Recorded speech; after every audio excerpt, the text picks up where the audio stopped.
Ladies and gentlemen, a pleasant morning to all of us. Now, we are going to discuss the 6 education-related concepts based on the changing education paradigm. And now, let's start with our first concept, which is the 2 reasons of reforming public education.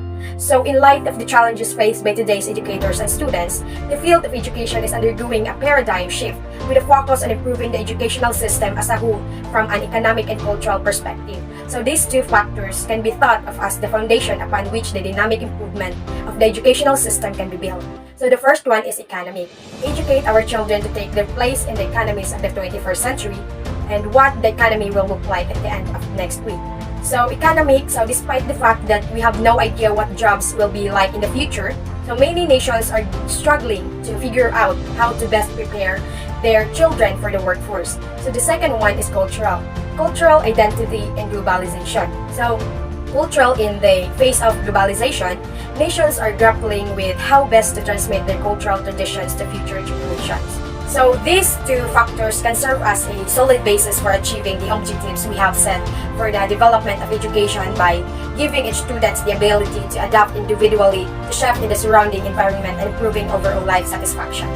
So, intellectual model of the mind. It is the Enlightenment view of intelligence, but the real intelligence consists or composed of certain type of deductive reasoning and knowledge of classics. So, deductive reasoning or deductive logic is used to determine whether premises add up to a sensible conclusion.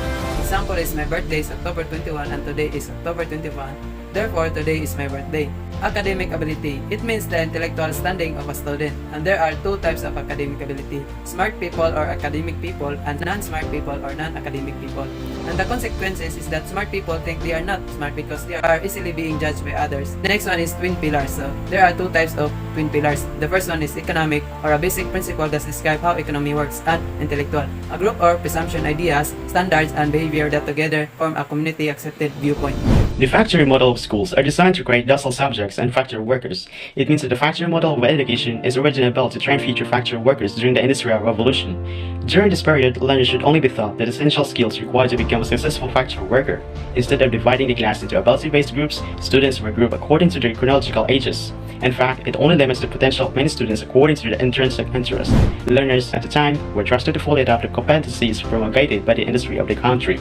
According to Kane Robinson, instead, the industrial paradigm system is run for the benefit of industry, and in many senses along industrial lines, mirroring a factory system of production is at least in the following ways: ringing bells, separate facilities, specialized subjects, which means no integration of different subjects. And nowadays, we still educate children by batches, and that's how the factory model of education looks like, trusting and rejecting learners' interest and condition.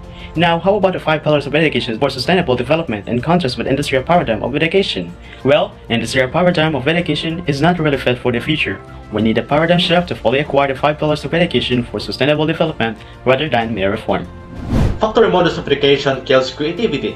Sir Ken Robinson examines how education institutions and social expectations limit human originality. He says that because of our culture monetizes mistakes, we are less inclined and able to create original materials out of fear of failure and rejections. He argues that school destroys creativity, claiming that we don't develop into creativity, instead we grow out of it.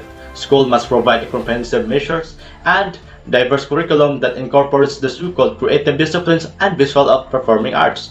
They must recognize the importance of discipline and education and use them as starting point of curriculum development. That if they are serious about cultivating real creativity across the curriculum, they need to remember that creativity describes a whole collection of similar but different processes. Linkage to the 5 pillars of education, school does not kill creativity. Does industrial paradigm encourages divergent thinking? No, it does not, because industrial paradigm is about patterned approach in getting information in a specific way, while divergent thinking encourages the seeking of information in various ways, such as when someone is gathering data about something, he or she can use any method that suits their interests without having to face the difficulties a patterned approach gives. Ken Robinson argues that our current educational systems are still based on an industrial paradigm of education. Education is increasingly standardized and about conformity, and kids who are living in the most stimulating age in history fail to see the point of going to school, which is about finding the right answers to pass the tests rather than about stimulating divergent thinking. So, a paradigm shift is a radical change in the core concepts and practices of a given domain, discipline, or field. the field of education at both the basic and higher education levels has undergone tremendous change since the World War II. The concept of paradigm shift comes mainly from the work of Thomas Kuhn in the context of revolutions in natural science. This concept is now used more broadly to describe fundamental changes that occur in any domain, discipline, or field.